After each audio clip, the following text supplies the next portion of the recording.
Welcome back to my channel, Faceless Ro here, ang inyong host. Kamusta na mga kaibigan, mga kababayan? Welcome 2026 at kamusta na? Paano ba natin pinagdiwang ang ating New Year? At niniwala tayo sa dami ng mga challenges ng 2025. Pasalamat tayo sa Panginoon, still we're alive.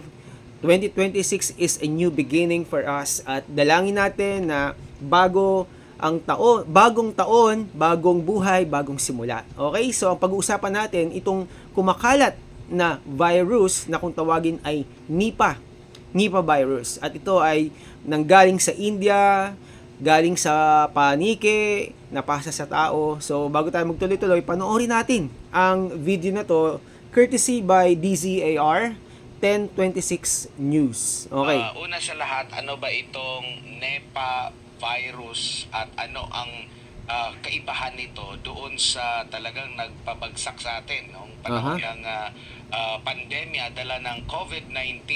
Makinig tayo mga kaibigan. Yes, ang Nipah virus actually mas matapang. Yun ang masakit isipin, mas matapang. Pero hindi siya ganun kabilis na nakakahawa. Kasi isipin nyo, 1998, nandiyan na yun, nakita sa Malaysia. Galing din po siya sa bats, no, sa mga paniki. Dahil yung mga paniki hindi namamatay pag meron silang ganitong virus.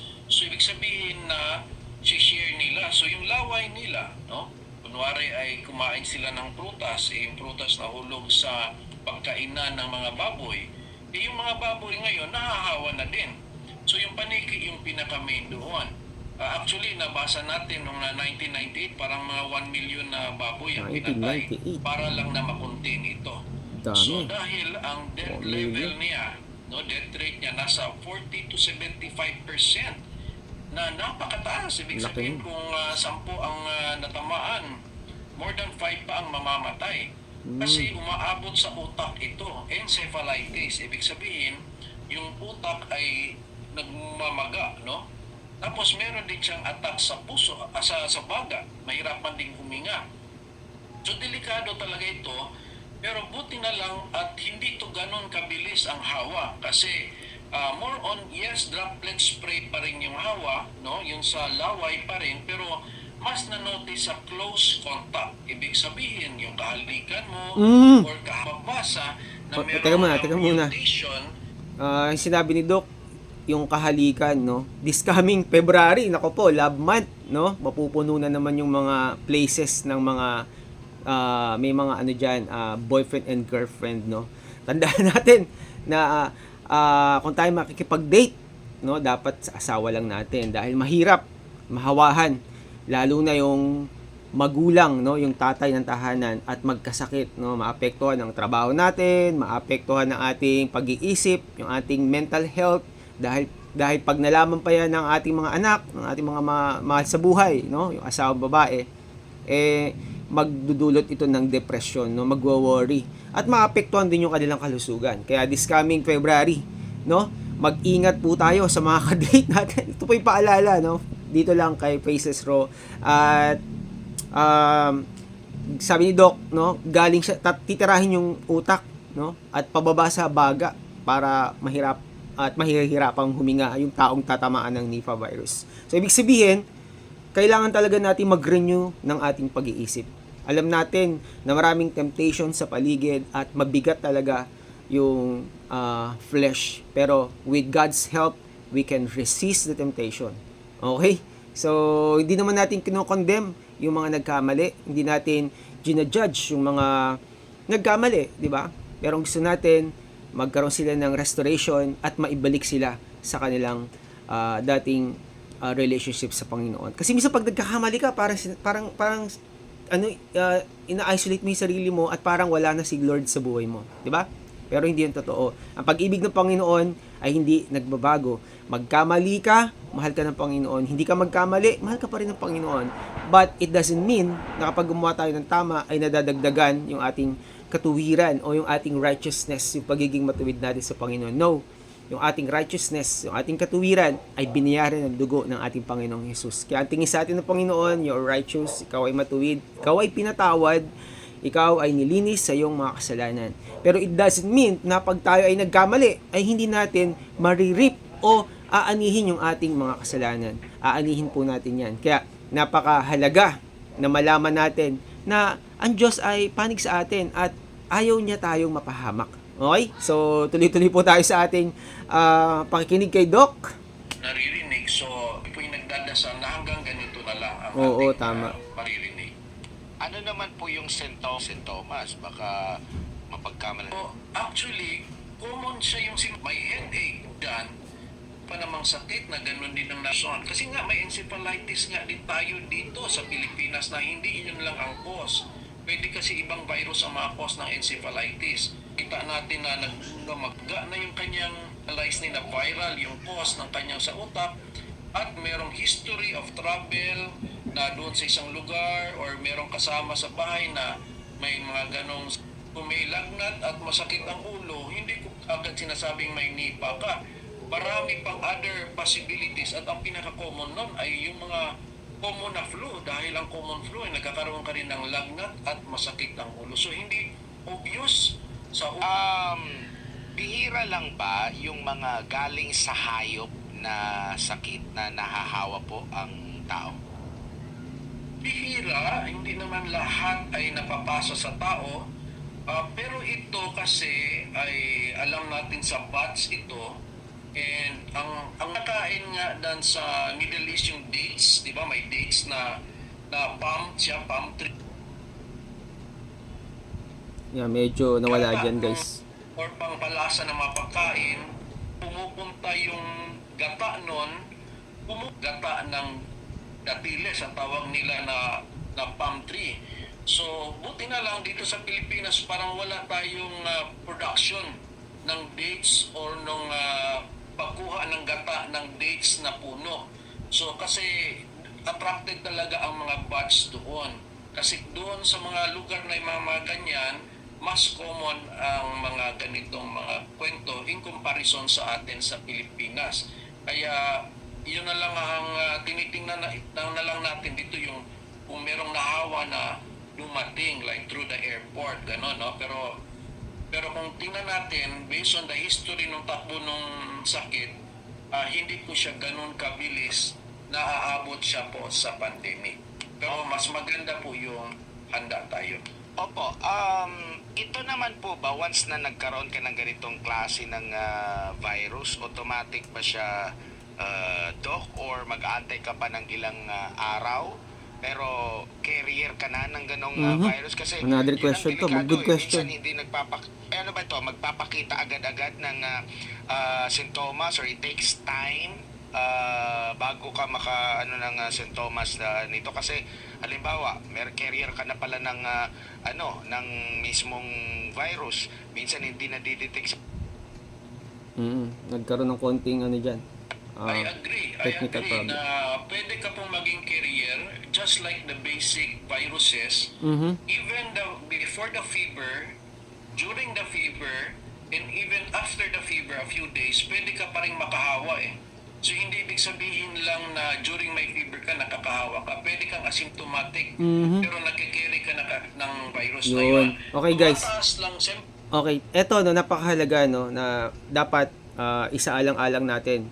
Una, balikan natin yung sinabi ni Doc no. Yung pwedeng mangyari, masakit yung ulo o masakit yung lalamunan, pero hindi ibig sabihin na meron ka ng virus. Okay? So napakahalaga talaga na dapat nagpapakonsulta tayo sa mga doktor. At syempre, hindi natin pinababayaan yung ating mga sarili. Okay, napakahalaga po na eto no. Ako nocturnal, isa ako sa may dito, guilty, no? Napakahalaga na wag magpuyat, okay? Maaga matulog para yung flow ng ating system, yung ating katawan ay maayos, no? Napakahalaga na hindi tayo nagpupuyat. So, hindi ibig sabihin na masakit ulo mo, may Nipah virus ka na. Okay? Masakit ang lalamunan mo, sinisipon ka, may virus ka na. Wag nating i-entertain sa isip natin na kapag masakit yung ulo natin, ito na, may virus na ako. Ito na nga yung sinasabi, ito na nga yung narinig ko, at takot na takot ka na. Baka sa halip na wala naman, magkaroon ka. Okay? Now, ito yung sinasabi ni Doc, no? Hindi mo alam, ito naman, no? Hindi mo alam, ito yung sinasabi yung asymptomatic. okay ka naman, malakas ka naman. Pero masakit ulo mo, inuubo ka, at nandun lahat ng mga sintomas, pero malakas ka pa rin. Pero hindi mo alam na ikaw ay carrier na. Kaya nga napakahalaga mga kaibigan, eto naman ang ating payo dyan. Sa mga crowded na tao, napakahalaga na mag-vitamins tayo at magkaroon tayo ng face mask. Okay? Alagaan natin yung katawan natin kasi minsan lang yan, no? Misa ka lang tamaan, tapos wag naman, no? Kaya mamaya magpe-pray tayo at hindi mangyari sa atin ito at sa ating mga mahal sa buhay, sa ating buong sambayanan at sa mga Pilipino na mga kababayan natin. Dito sa Pilipinas, yes, maganda dahil hindi naman nababalita, no, na meron talaga dito. Nga yun nga lang sa India, no? Nagkaroon talaga, tinamaan talaga sila. At mga bansa na malapit sa India, no, sa Asia lalong-lalo na ay binakura na nila yung kanilang bansa, no? Wala nang yung access talagang hinigpitan nila.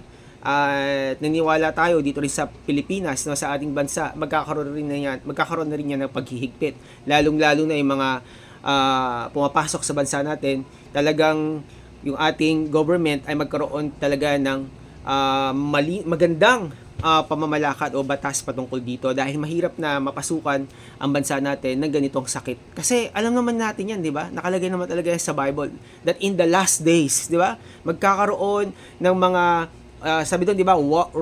Wars and rumors of wars, no? Mga sakit na hindi pa nakatala na hindi mo pa naririnig yung pangalan ng sakit. At kahit na sa Biblia walang record yung sakit na yon, ay mangyayari in the last days. Pero ang napakaganda, di ba? Ang sabi ng Biblia, ang pangako ng Panginoon, iingatan tayo ng Panginoon. Ang sabi doon, di ba, sa Psalm 91, He who dwells in the secret place of the Most High shall abide under the shadow of the Almighty. And I will say of the Lord, no, sabi ng psalmist, I will say of the Lord, you are my refuge and my fortress, in whom I will trust. So, saan tayo dapat mag-stay? Saan tayo dapat i-shelter natin yung ating sarili? Mag-dwell tayo doon sa presence ng Panginoon. Kaya nga itong virus na to, unang tinitira yung mind, 'di ba? Pababa sa heart, sa lungs. Siyempre eventually maapektuhan din yung puso mo dahil nahihirapan ka huminga. Yung baga mo nahihirapan ka huminga, and then yung puso mo, and then yung dugo affected na everything. Pero ang napakaganda nito, sabi ng Bible, renew your mind. You have the mind of Christ. So, ibig sabihin, renew your mind kung may mga fear, may mga doubts, may mga worry, depression, attack sa isip natin, kailangan natin ng salita ng Diyos. And every time you read the Word of God, yung inyong mind, yung ating pag-iisip ay nare-renew. Ang maganda nito, yun ang sabi ng Bible, we have the mind of Christ. Anong ibig sabihin nun? Ang sabi ni Jesus, hindi naman talaga inalis yung mga tribulation dito. Pero ang sabi ni Jesus, cheer up because I have overcome the world.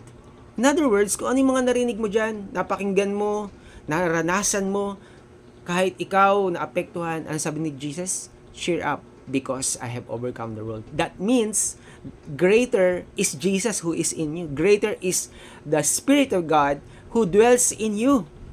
We are dwelling in His presence. And yung presence niya nasa atin. Saan natin makikita yon? In the secret place. Every time we communicate with the Lord, spending time with God, reading the Bible, mararanasan natin yung napakasarap na presensya ng Panginoon. At makikita natin yung kanyang proteksyon sa ating mga buhay, sa buhay ng ating mga kapatid, ng ating sambayanan. Eventually, sa buhay ng ating mga kaibigan, mararanasan po natin yan. Kaya yan po yung ating pag-pray ngayon. 2026, bagong taon, maging malusog po ang bawat isa sa atin. And right now, I declare protection over you in the name of Jesus. And if you have sickness or disease, I command you to be healed. Any pain, go away in Jesus' name. And I command any attack sa ating mind, no? Nagdadalawang isip tayo, nagdadoubt tayo, kung mayroong Diyos, I command that mind be free in Jesus' name.